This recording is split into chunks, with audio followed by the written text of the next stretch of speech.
todos estamos diciendo el consumidor tiene alternativas, tiene posibilidades. Hablemos de unos datos, algunos datos que les traigo de qué ha estado pasando en el mercado de energía. Usuarios no regulados se han registrado como comercializadores. En el 17 y 18 eso ha representado una cantidad de demanda del 13% de lo que es la demanda no regulada, no de toda la demanda, sino de la regulada. Tenemos ya generación distribuida con base en la resolución 30, de alrededor una capacidad efectiva neta de unos 80 megavatios. Y ya se nos registró ahorita en septiembre el primer autogenerador a pequeña escala con solo 1 megavatio. ¿Sí? Entonces, hay alternativas, hay posibilidades para el consumidor. ¿Qué tenemos que hacer nosotros como industria? Lo que todos, yo sé, todos estamos haciendo lo mismo, revisando nuestro modelo de negocio, mirando cómo generamos más valor para ese consumidor, para ese usuario. ¿Y cómo lo podría hacer uno? Pues con servicios adicionales, por supuesto, y de eso vamos a hablar mucho, estoy segura, en el otro panel de comercialización que hay a continuación. Otra forma de hacerlo, pues bajando el costo del servicio, siendo más eficientes. Eficiencia, María Claudia nos insistió muchísimo, ahora es lo primero en lo que estamos pensando y lo dice la ley. Otra manera de hacerlo, gestionando el riesgo, que el riesgo sea más bajo, el riesgo para el usuario sea más bajo. ¿Quién está más llamado a gestionar los riesgos? Pues nosotros. Esta industria sabe más de eventos climáticos, sabe más qué hacer en el caso de un niño, de una niña, sabe más sobre los riesgos operativos, los temas de las redes, etcétera, etcétera. Entonces, pues nosotros somos los más llamados a hacer esa gestión del riesgo. ¿Cómo lo hemos hecho? ¿Y cómo lo vamos a hacer en el futuro? Que es de lo que trata este panel de mecanismos de contratación. Entonces, ¿cómo lo hemos hecho? Básicamente, el primer riesgo que enfrentamos es el tema de riesgo de precio o conocido como riesgo de mercado. Eso es como esa montaña rusa que está allí dibujada, pero para los que de pronto vengan de los alrededores de Medellín, tendrán esta imagen en la cabeza cuando vamos a ver el mar y nos vamos por carretera. Entonces, la carretera para ir al mar, para salir de Antioquia, eso no es una G4, ni siquiera, es como una G0, ¿sí? Entonces uno pasa por ventanas y en ventanas la neblina es tan fuerte, tan densa, que tanto el conductor como el que va al lado tienen que bajar las ventanillas, cada uno saca la cabeza para su lado y el uno trata de ver dónde está la raya de la carretera y el otro trata de ver dónde está el precipicio a ver si ya se van a ir a él, ¿sí? Entonces eso es exponerse a ese riesgo de mercado, a esa variación del precio, tal cual. ¿Qué hemos hecho? Como una especie de G1. Las G1 nuestras han sido los contratos bilaterales. Entonces, esos contratos bilaterales lo que hacen es esa montaña rusa, la plana. Eso es lo que logran realmente, o sea, fijar el precio en un determinado horizonte de tiempo. Ahora, adicional al riesgo de mercado, y son útiles para eso, ambos, tanto la exposición a precio de bolsa, la tenemos desde que existe la bolsa, en 1995, y simultáneamente también tenemos el tema de los contratos bilaterales, desde allá venimos usándolos, con una pequeña diferencia, y es que al principio se le limitaba al comercializador que tanto podía exponer a sus usuarios a bolsa. Hoy los puedes poner, desde hace mucho rato también, los puedes poner 100% a bolsa. En la actualidad, para decir el dato de septiembre, que además creo que mojamos muchísima prensa con el tema de los precios de la energía y qué tan altos estaban y mucha discusión al respecto, el 13%, una demanda que representa el 13%, estaba expuesta a bolsa. Entonces, pues del tema de los contratos bilaterales, que es lo que hemos usado para cubrirlo, pues yo creo que hemos hablado infinitamente en todos estos foros. Está el otro tema y es el riesgo de contraparte. Entonces, yo hago un contrato bilateral y está muy bien, el precio se fijó, pero puede ser que mi contraparte, en el momento de cumplimiento, no tenga con qué cumplir, sus condiciones particulares no le permitan cumplir. Y en ocasiones se juntan las circunstancias de varios comercializadores o de varios generadores debido al movimiento de los precios, si están muy altos, están muy bajos, situaciones de niño, de niña, respectivamente. Entonces, ¿cómo hemos cubierto el riesgo de contraparte en el MEM? Pues con garantías. En la bolsa nos hemos cubierto con garantías para los 2 meses siguientes. Eso realmente no nos alcanza para cubrir el riesgo en su totalidad y lo vivimos con un default reciente que tuvimos donde 80.000 millones se nos quedaron sin recaudo en la bolsa. En el caso de los contratos, a veces nos pedimos garantías bancarias también, más o menos cubriendo periodos similares, pero tampoco son suficientes. Y en ese, repito, en ese reciente default, pues el dato no es público, pero de lo que hemos escuchado en medios de nuestros compañeros, fue algo como entre 300.000 y 400.000 millones de pesos. Entonces, es definitivamente un riesgo que hay que considerar. Entonces, vamos con riesgo de mercado de precio, la variación de precio, riesgo de contraparte y también tenemos otros riesgos a los que debemos prestarle también atención cuando queremos hacer una adecuada gestión de ellos. Y es el riesgo de liquidez. En el riesgo de liquidez la situación es que, supongamos, un generador ha vendido mucho, ¿sí? Estimó cuál era su generación, digamos que vendió una cantidad acorde con su estimación, pero en sus embalses no llovió lo suficiente. Y lo que sucede es que pues queda expuesto a bolsa porque tiene que salir a conseguir en bolsa aquella energía que no está, que vendió de más.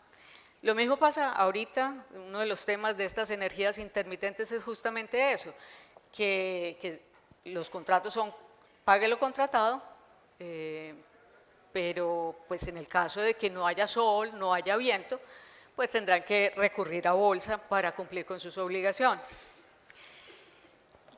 El generador, para no verse en una situación de esas y para no decirle a sus accionistas es que no llovió, o sea, los dividendos de este año no van a ser como los del año pasado o van a bajar porque no llovió.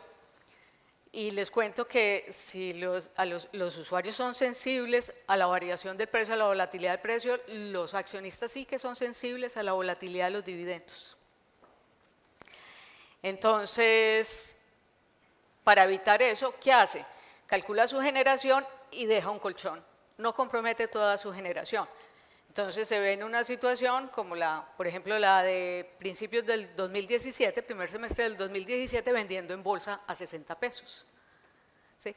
Eso yo creo que todos estamos de acuerdo, nadie va a saber si va a llover, si no va a llover y cómo va a estar. Tenemos alguna idea y tenemos más ideas ciertamente que nuestros usuarios, pero no tenemos certidumbre de eso.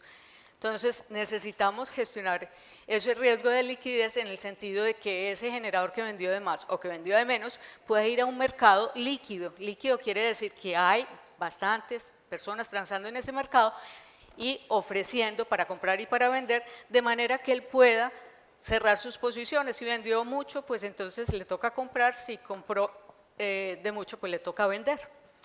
Y poder gestionar de una manera dinámica, pero para eso los mercados requieren liquidez, requieren manejar el riesgo de liquidez.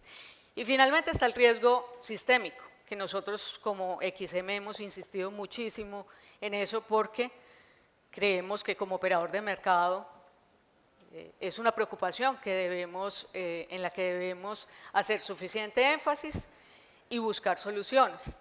El caso de riesgo sistémico, pues vuelvo a la misma situación que mencionaba del default reciente, pues el default de un agente que representa un porcentaje de la demanda altísimo nos vimos en una situación muy complicada en el mercado y hubo incumplimiento para bolsa, y hubo para contratos y para los bancos.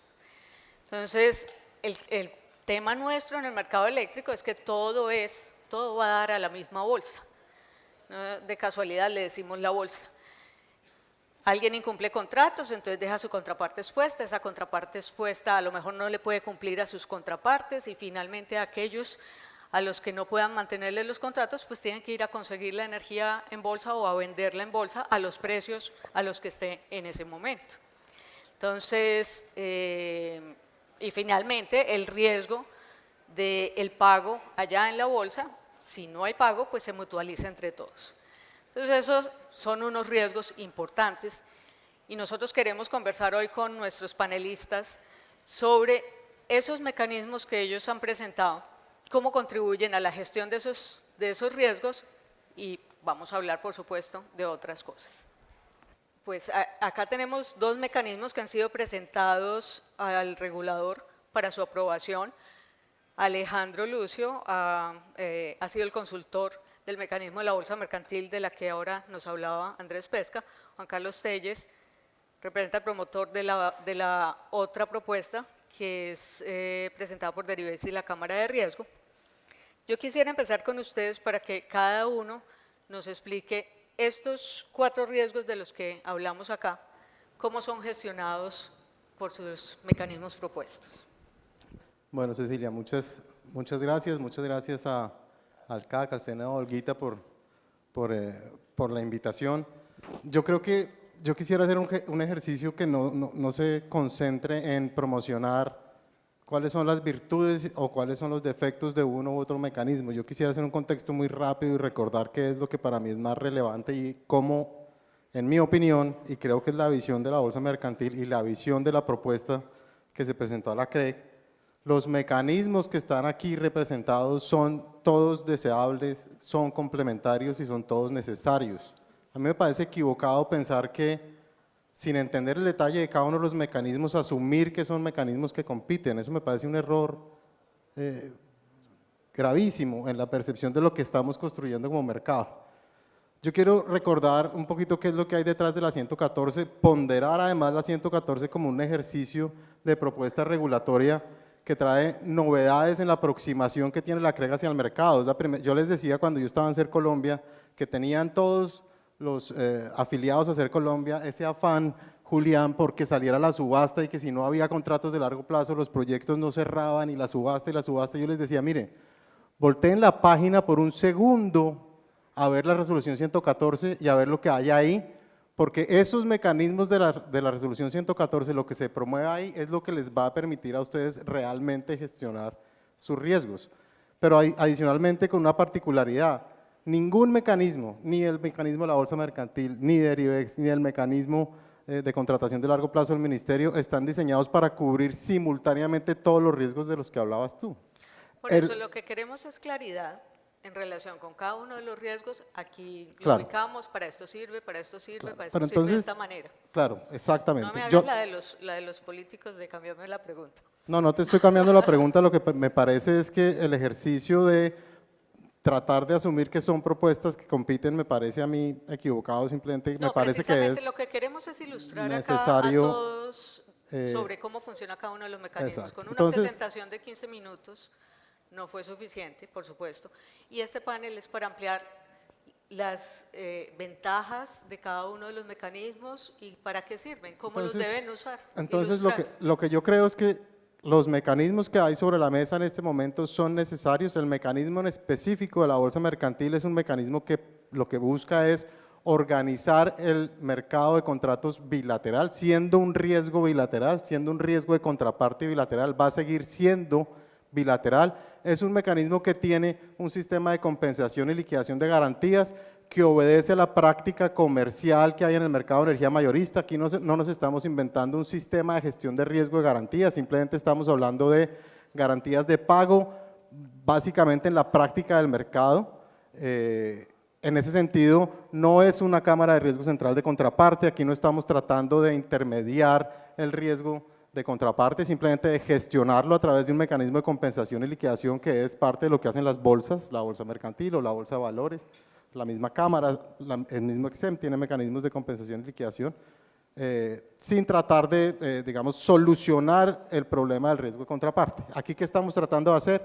Organizar la contratación bilateral de manera que se cuente con un mecanismo de subastas recurrentes, unas subastas que se van a realizar cada 1 o cada 2 semanas, con un producto estandarizado que es la práctica del mercado, que son contratos pague lo contratado, que en nuestro diseño original, Julián, antes de que el ministerio cambiara la subasta y los bloques horarios, nosotros habíamos ya propuesto estos bloques horarios para solar y no solar, que ganan muchísima relevancia cuando se ha hecho una adjudicación de la subasta, en la que entendemos que más del 80% de la adjudicación se hizo en un bloque, en el bloque 2 de la subasta. Entonces todos esos que quedaron adjudicados ahí, tanto comprando como vendiendo, van a tener que ir a buscar alternativas para cubrir con contratos de suministro de energía tipo pague lo contratado, que es la práctica de mercado, esos riesgos de los que hablabas tú. Entonces este es un mecanismo que lo que busca es organizar la plaza de mercado, simplemente teniendo unos escenarios de negociación de subastas periódicas, no es una subasta una vez o una subasta o 2 o 3 subastas, sino son un cronograma de subastas como en los mercados organizados, en los que todos vamos a ir a poder cada semana a comprar o vender contratos, pague lo contratado, de 1 año, de 3 años, de 5 años, de 10 años, 15 y 20 años, para que todo aquel que necesite cubrir su riesgo lo pueda cubrir con contratos de suministro de energía eléctrica entre agentes del mercado de energía mayorista. Este es un mecanismo que lo que va a permitir es la participación de comercializadores y generadores de energía eléctrica exclusivamente. ¿Vale? En ese sentido, que busca precios eficientes, no viene a solucionar los problemas de riesgo de contraparte, pero sí a organizar esa bilateralidad con un esquema de garantías bilateral, formación de precio anónimo, multiplicidad de compradores, multiplicidad de vendedores en un mecanismo de subasta recurrente que busca complementar los mecanismos que ya existen en la bilateralidad y que gana especial relevancia después de la publicación de la resolución 130, del Plan Nacional de Desarrollo, de las limitaciones a la contratación entre integrados verticalmente y todo lo que ha pasado en los últimos meses en el sector. Perfecto, gracias. Juan Carlos. Bueno, gracias, Cecilia. Yo estoy de acuerdo que los mercados todos son complementarios. Sin embargo, me quisiera ir un poco más atrás al propósito de la 114, y es el documento 106 que radicó la CREC en el 2017. Precisamente se hablaba de una propuesta de un mercado anónimo estandarizado porque se identificaba una serie de problemas que hay actualmente en los contratos bilaterales, y el riesgo de contraparte es uno de ellos, por mencionar varios. Hablar, por ejemplo, de la discriminación entre agentes, de una valoración ineficiente del riesgo. Y precisamente ahí es donde entra Derivex. Derivex entra como una solución a resolver todos estos problemas de contratación. Derivex no es algo que estemos inventando en Colombia, es un mercado que ya se inventó en el mundo. O sea, si ustedes se dan cuenta, por ejemplo, en el mundo no solamente existen bolsas, también existen mercados OTCs, pero tienen una característica. La mayoría de estos mercados están siendo compensados y liquidados por cámaras de riesgo central de contraparte, y eso tiene una connotación, porque es que el principio final de una cobertura no solamente es fijar un precio. Si yo, por ejemplo, no tengo cómo cubrirme en contratos especialmente de largo plazo ante variaciones y fluctuaciones de precio, y adicionalmente cubrir un riesgo de contraparte, lo que estoy haciendo es transferirle el riesgo a la otra persona. Por ejemplo, hoy en día garantías que solamente cubren 2 meses y medio de operación, ¿de qué sirven en un contrato de más de 1 año? Usted le está transfiriendo el riesgo a su contraparte. Entonces, ¿cuál es el objetivo de la cobertura? Yo creo que lo más importante acá es que los mecanismos permitan primero un anonimato desde la negociación hasta la liquidación, porque precisamente lo que está pasando hoy en día es que muchos de ustedes están valorando el riesgo de crédito para saber con quién van a negociar la energía. Y miren que lo que pasa aquí es que se está distorsionando el precio de la energía. O sea, dependiendo con quién yo estoy negociando, debo asumirle una prima de riesgo de contraparte, en la medida de que pues, yo no me sienta cómodo vendiéndole a una gente que tal vez su calidad crediticia no sea la deseada. Entonces lo que se necesita es un mercado que finalmente permita gestionar el riesgo de otros mecanismos como los bilaterales, y eso es lo que ofrece Derivex.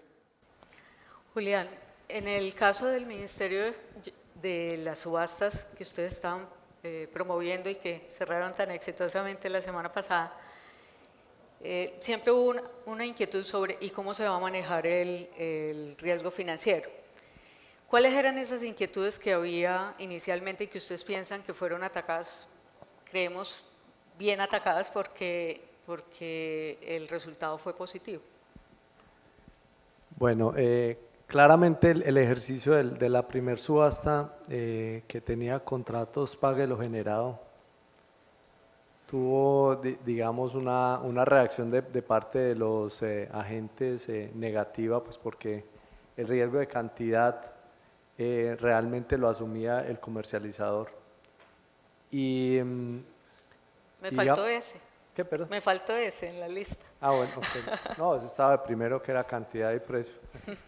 Ok, entonces, digamos, una de las primeras cosas que replanteamos precisamente para no desintonizarnos con la estructura del mercado actual fue pasar a un contrato pague lo contratado, donde ese riesgo de cantidad pues lo asumía el generador. En sí, todo el mecanismo de la subasta de largo plazo está construido principalmente para gestionar el riesgo de precio para el consumidor final, y digamos que como objetivo secundario era el riesgo de cantidad ya visto desde el tema sistémico. Digamos que ya este otro mecanismo, la definición de la transferencia de los riesgos fue como lo más complicado a la hora de establecer el producto.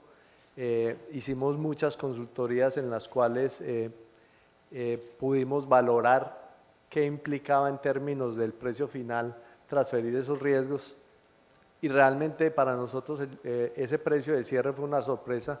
Esperábamos un poco más, un precio alrededor entre 110 y 120 pesos que contemplaba valores, digamos, de manejo de esos riesgos que se habían planteado. Muy bien. María Claudia, ustedes desde el regulador, ¿cómo perciben que es la gestión de riesgos de los agentes? O sea, ¿ustedes sienten que los agentes están haciendo bien su tarea o plantean incentivos ahora como el paso a tarifa de la 114? Esa es una manera del regulador también de manifestarse. ¿Hay otras cosas que están considerando que ustedes ven con su visión de regulador en relación a lo que es la gestión de riesgo financiero, por supuesto, no del operativo? Cecilia, pues precisamente la 114 lo que busca es crear mecanismos en donde los agentes puedan manejar ese riesgo y ese riesgo se convierta en una cobertura para el usuario. Es lo esencial en los precios, que se conviertan en una protección para el usuario en el tema de riesgo de precios.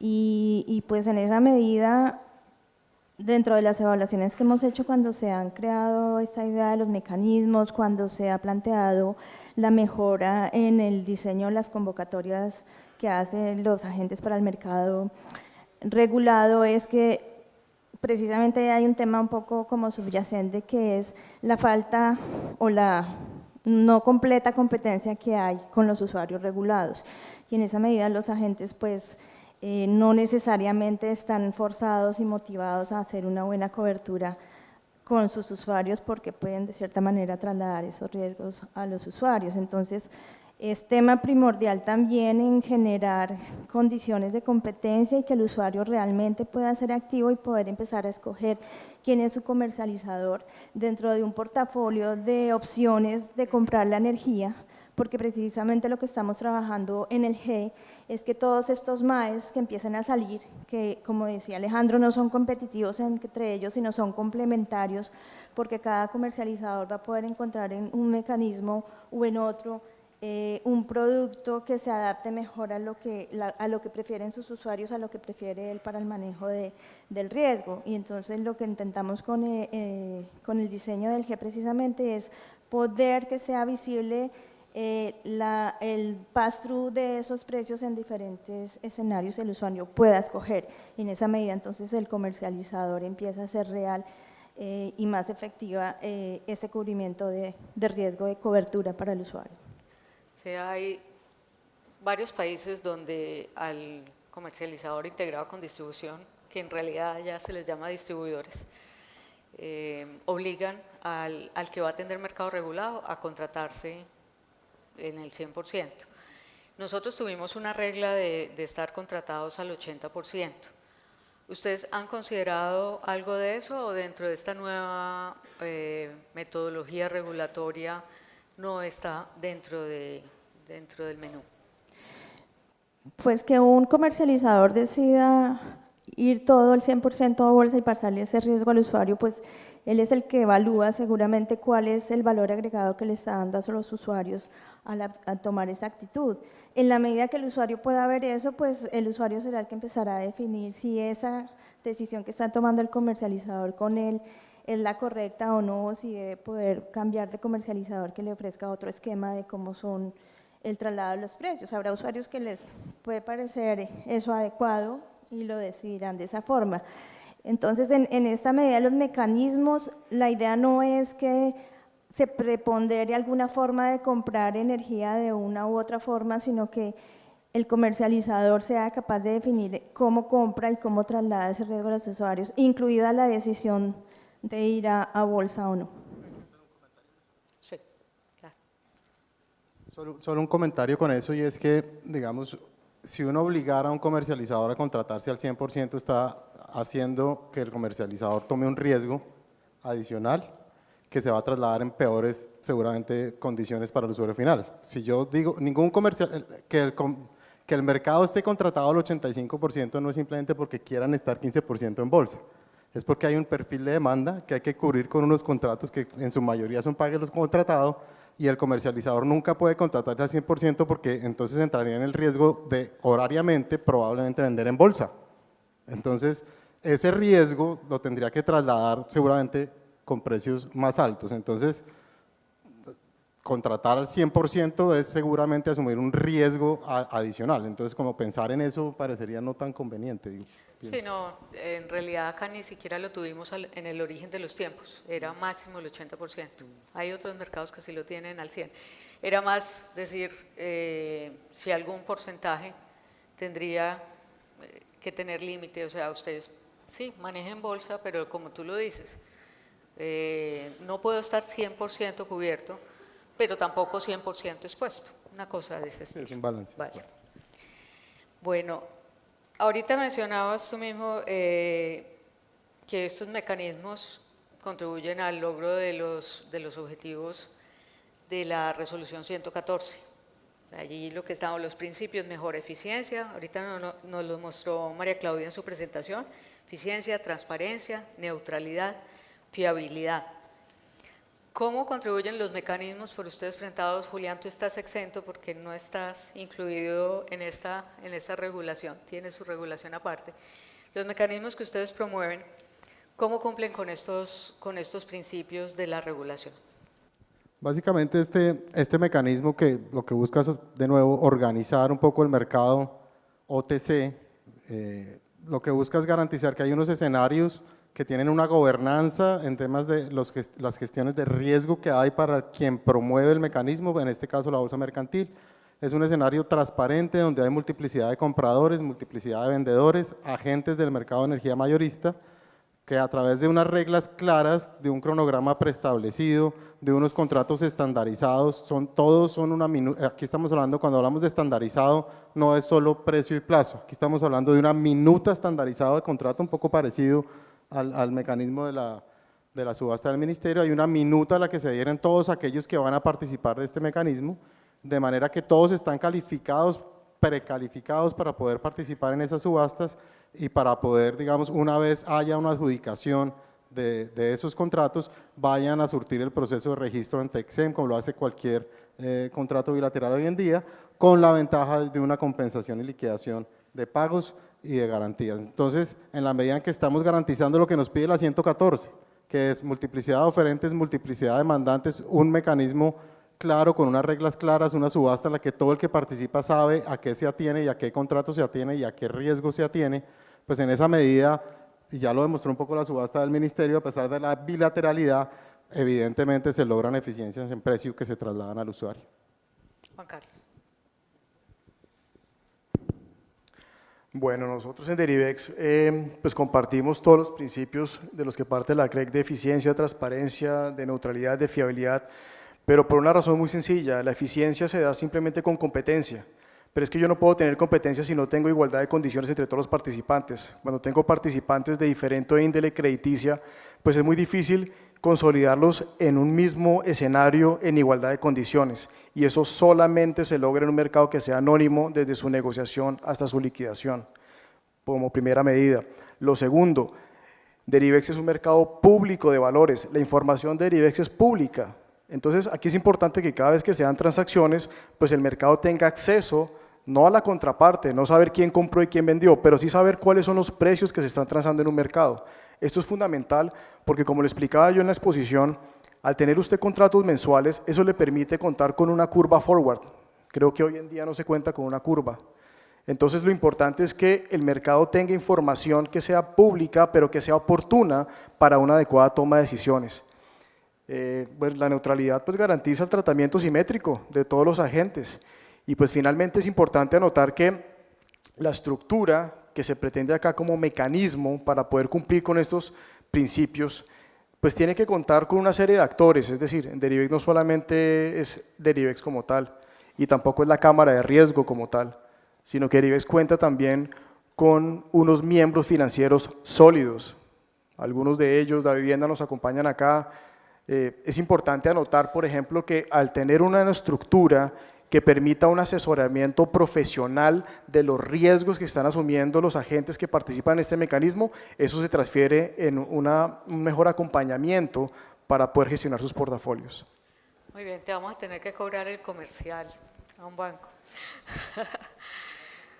Julián, fuera de los principios que busca la regulación, en el mecanismo que propuso el Ministerio se apunta a unos objetivos de política, que bien dijiste, no salió bien la primera, pero esos objetivos de política creíamos que había que cumplirlos, que había que desarrollarlos. Entonces, la pregunta específica es, ustedes plantearon unos en un comienzo, ¿siguen siendo esos mismos objetivos? ¿Le han ido agregando más cosas ahora que ven el interés que estas subastas han demostrado? Y si podemos esperar más subastas. Bueno, qué buena pregunta. Empiezo por la última. Nosotros consideramos que el paso que sigue en este mapa de ruta de madurez financiera es el mercado anónimo y estandarizado. Eso sí, no nos cabe duda. Tenemos que empezar a generar mecanismos que nos ayuden a llenar ese Lego que hemos creado con los bloques. Como dice Alejandro, esos segmentos y esos bloques, pues no estamos inventando la rueda. Esos mercados maduros ya los tienen y definitivamente en esa dirección financiera, de madurez financiera, es hacia donde queremos nosotros empujar el mercado eléctrico. Dicho eso, consideramos que la subasta de largo plazo, que tenía esos objetivos de complementariedad, resiliencia, mejores precios, esos objetivos continúan, no se han modificado. Realmente lo que queríamos nosotros era motivar al mercado a un cambio y que hubiera un punto de referencia respecto de las energías renovables no convencionales, que había como un paradigma de que no eran competitivas. Creo que eso quedó suficientemente demostrado y consideramos que el mismo mercado, la misma competencia va a seguir incorporando mucha de esta tecnología. No vemos en el corto plazo señales por las cuales tengamos que programar una siguiente subasta, pero tampoco nos negamos la idea. Lo que queremos ahora es trabajar fuertemente con la CREC en que se emitan esos mercados estandarizados. Muy bien.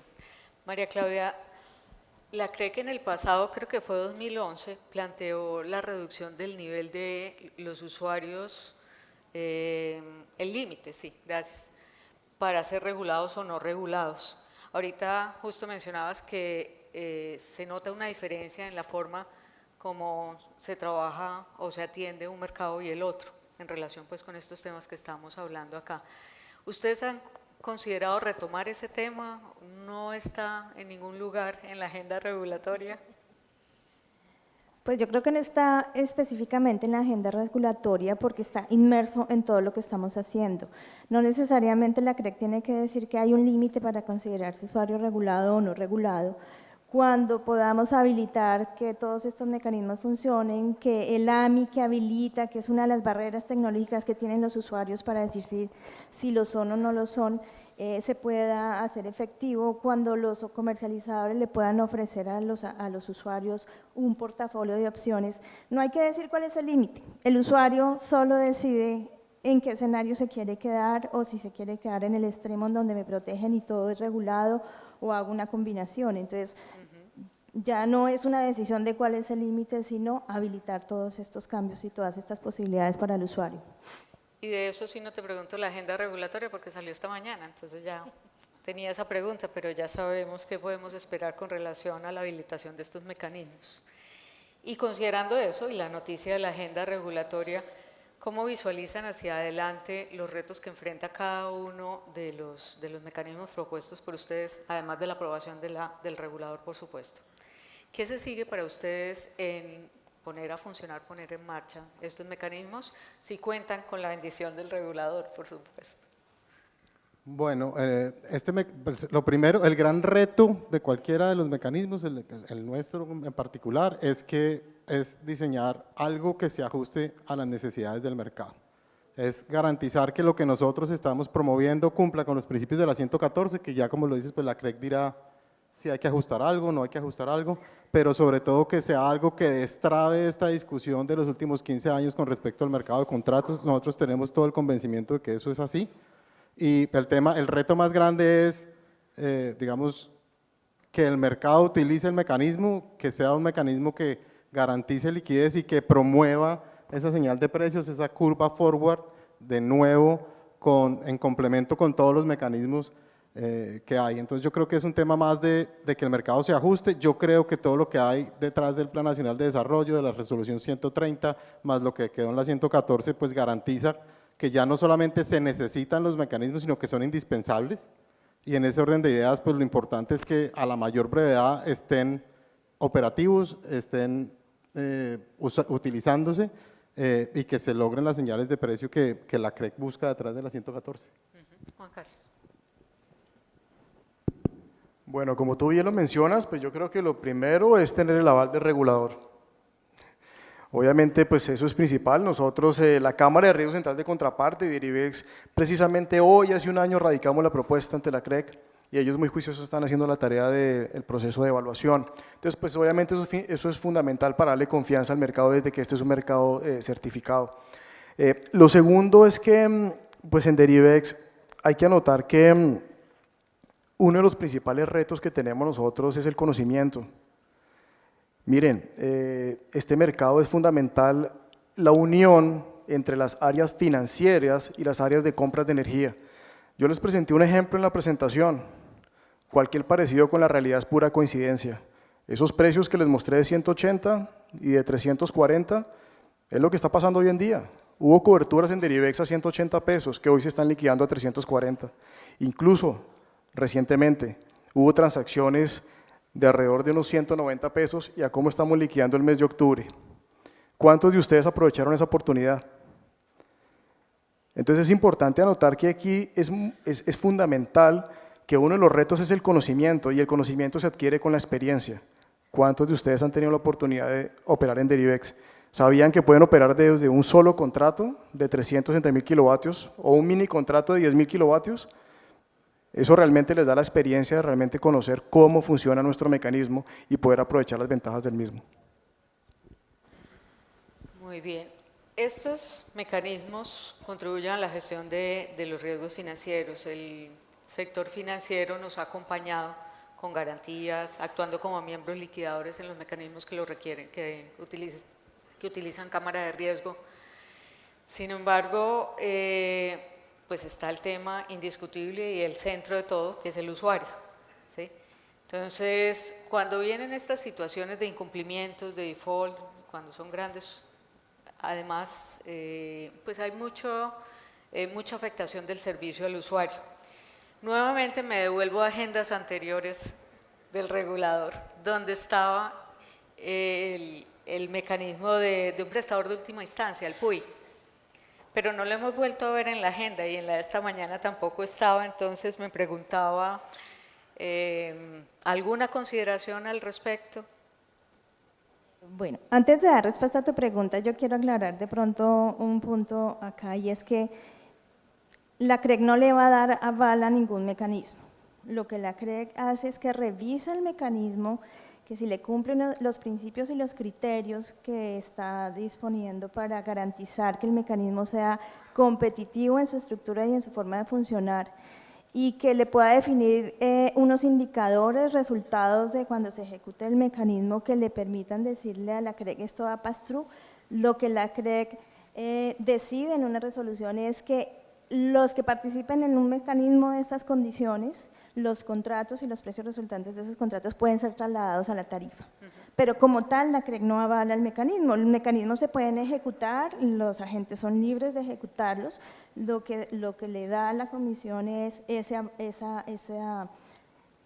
posibilidad de que lo pase como pass-through a la tarifa. Entendido, igual es es la mejor aclaración. aclarar Muy eso, bien. no es en sí el aval del mecanismo.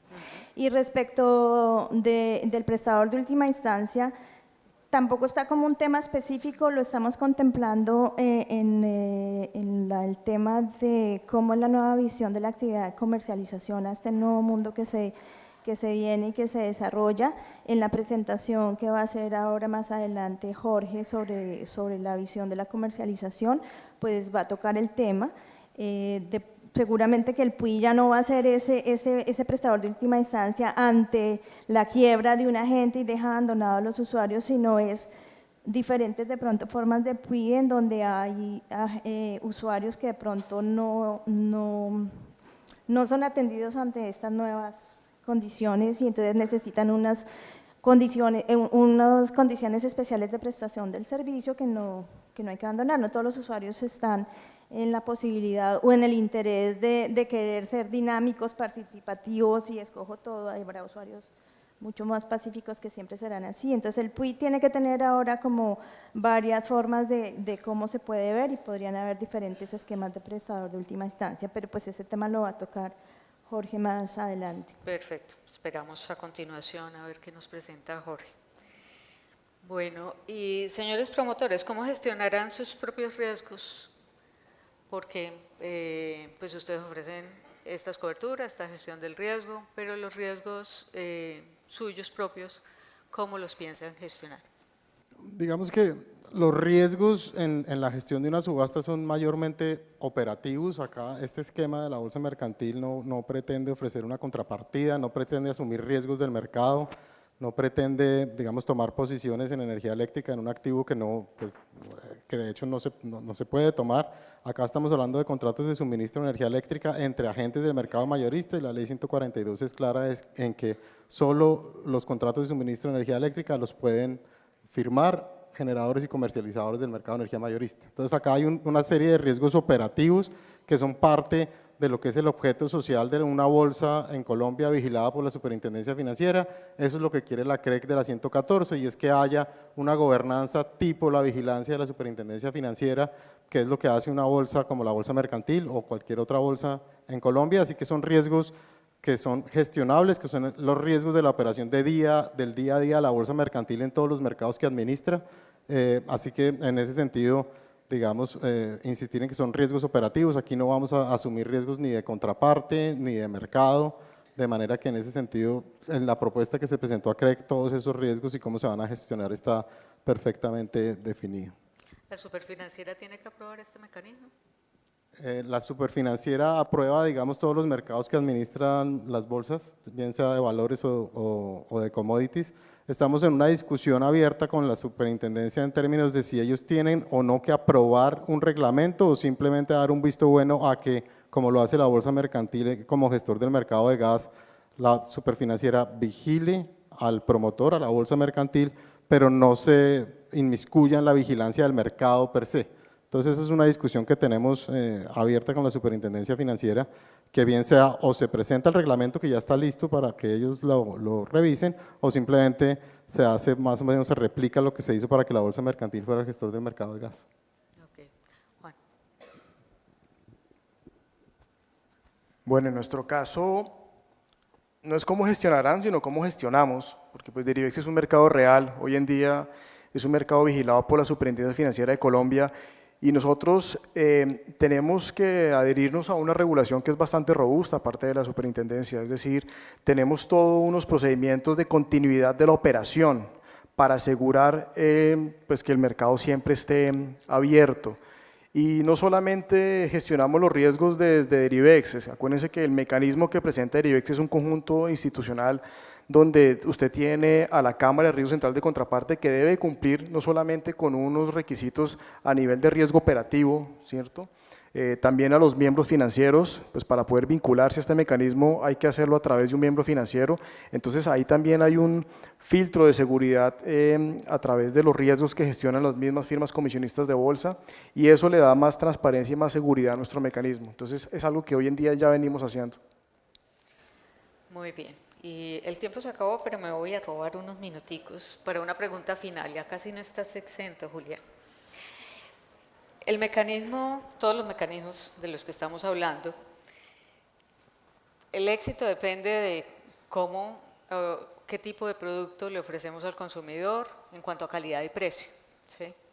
Entonces la pregunta es, ¿cómo podemos darle tranquilidad a ese cliente final con relación a que estos contratos que acaban de ser subastados van a funcionar, van a estar operando bien, se van a cumplir las expectativas que tienen los usuarios de un precio que salió además bastante favorable para enero 1 del 2022, que es cuando comienza? Bueno, yo creo que ese es el trabajo fuerte que sigue ahora, garantizar que esté la infraestructura para que esos proyectos entren. Digamos, en términos del manejo de contratos, pues nosotros a través de XM hicimos como la extensión reglamentaria para que XM administrara esos contratos y esas garantías, entonces consideramos que el mecanismo fue lo suficientemente robusto en términos de garantías y de cubrimientos. El trabajo que sigue es garantizar la parte física, que es hacer todo ese trabajo, ya lo hemos empezado, se ha creado una mesa del más alto nivel que va a estar a cargo de gestionar todos estos permisos o apoyar más bien a las empresas en gestionar estos permisos y en que cumplamos los cronogramas que se han pactado. Muy bien. Alejandro. Repito la pregunta. Por favor. Para el consumidor, Soy como la reina estás de belleza. ofreciendo un producto o servicio. Más despacio. Un producto o servicio que para cumplir con las expectativas del consumidor pues debe ofrecer una buena calidad y precio. Entonces, ustedes plantean unas subastas de contratos y generan unas expectativas entre los que están comprando, los que están vendiendo, porque van a ser subastas de dos puntas también, ¿no es cierto? Entonces, ¿cómo piensan ustedes asegurar el mecanismo? Porque uno hace promesas cuando crea una oferta, pero ir asegurando que van a cumplir con las expectativas de los agentes. Pues no, quiero entender, quisiera entender la pregunta, ¿cómo vamos a garantizar? No, garantizar no tampoco, pero como asegurar que el mecanismo va a estar funcionando permanentemente, que va a estar cumpliendo con lo que se espera de una buena formación de precio, de un producto de calidad.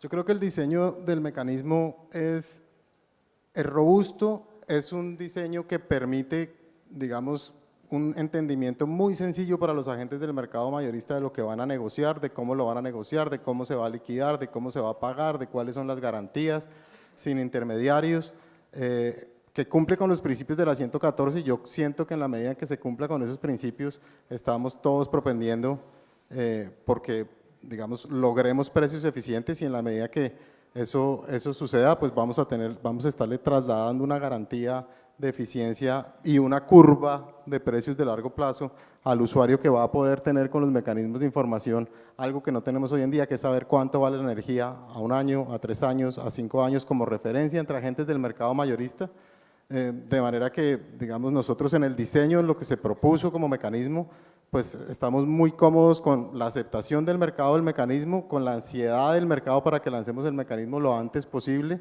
porque entendemos que, digamos, es robusto, es organizado, tiene un diseño apropiado que va a poder garantizar, como lo hizo por ejemplo el mecanismo de la subasta del ministerio, propender por precios eficientes. Juan. Yo creo que un mecanismo debe velar por la seguridad de todos sus participantes y eso tiene que redundarse en beneficio para el usuario final. Yo, por ejemplo, hoy por mi desconocimiento, como usuario regulado, si mi comercializador no está haciendo una gestión buena, pues no sé cómo cambiarlo. Y no creo que mucha gente en Bogotá lo tenga tan claro como usuario final. Entonces, lo que yo sí esperaría es que mi comercializador haga una buena gestión, pero claramente esa buena gestión tiene que ser rentable para él. Hoy, por ejemplo, digamos en el mercado de energía minorista, uno de los problemas financieros es que yo no pueda trasladar el precio total de compra que adquirí en otros contratos bilaterales, por ejemplo, porque está indexado a unos indicadores de referencia como el MC. Entonces ahí obviamente hay un problema para el comercializador. A través de un mercado secundario, un mercado diario como es el de Derivex, se pueden gestionar esos riesgos. Entonces es la forma de incentivar la competencia. Entre más competencia haya en este mecanismo, más se va a beneficiar el comercializador y el generador. Y por esa misma medida se va a beneficiar el usuario final con unos mejores precios. Yo quería preguntar qué mecanismo, si se tiene pensado, si se está estableciendo algún mecanismo para que se conecte la información entre los tres sistemas, XM, el de la bolsa mercantil y el de Derivex, para que comparten la información de los precios, algo parecido a lo que hacen los sistemas de información en el mercado de valores, toda vez que los contratos financieros, en el caso de Derivex, requieren la formación de precios de contratos de entrega física como los que se registran en XM o los que se van a diseñar, negociar a través del mecanismo de la bolsa mercantil. Yo creo que esa me toca contestarla a mí, porque todos estos mecanismos tienen que ir y registrar las posiciones que se tienen, los contratos, las condiciones de esos contratos en XM, en el ASIC, para ser más específico. Entonces, la respuesta es sí. Una cosa para eso. La 114 además dice y establece que deben tenerse unos mecanismos de publicación de la información de las transacciones que se realicen en cada mecanismo. Entonces, pues, y es parte de lo que se busca, la gobernanza, de ser vigilado por la superfinanciera y demás. Entonces, bien sea en el mecanismo de la bolsa mercantil, pues va a tener que publicarse la información general, seguramente no de contrapartes. En el caso de Derivex no aplicable, en el caso de la bolsa mercantil, pues uno no puede dar información de quién con quién, pero sí, pues, sí se puede decir cantidad de energía, promedio ponderado, como en la subasta del ministerio, y eso es información que es pública por naturaleza. Sí, lo que yo entiendo es que él pregunta si va a haber un mecanismo que integre todas estas informaciones. Y fue una si pregunta, existen, más que mecanismo, es… una pregunta para la CRE con la 130, Espérate que es un con todo segundito, eso, ¿no? María Clara. Que incluye todo eso. Ya, claro, pero no tengo teléfono. Ya. Precisamente en la 130 creamos una primera fase de un sistema de información de precios de energía que está asociado al resultado de las convocatorias, que va a manejar XM, en donde va a registrar toda esta información y XM tiene que hacer un ejercicio de publicación permanente de esta información. Nuestra intención es ir creciendo ese sistema, ir incorporando todos los resultados de contratos que se estén dando en el mercado para que la información sea completa para todos los agentes y todos los usuarios. Entonces, sí es un desarrollo que va teniendo una evolución. Excelente. Bueno, solo nos dieron tiempo para una pregunta. Muchas gracias a todos los panelistas. Un aplauso para ellos.